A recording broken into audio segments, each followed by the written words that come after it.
You ask Tiger to solve. This deals with linear equations with one unknown. The final result is h equals -8/11. Let's solve it step by step. Isolate the h. Multiply both sides by inverse fraction 2/11. Move the negative sign from the denominator to the numerator.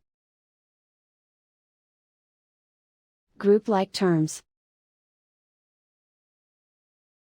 Multiply the coefficients. Simplify the arithmetic.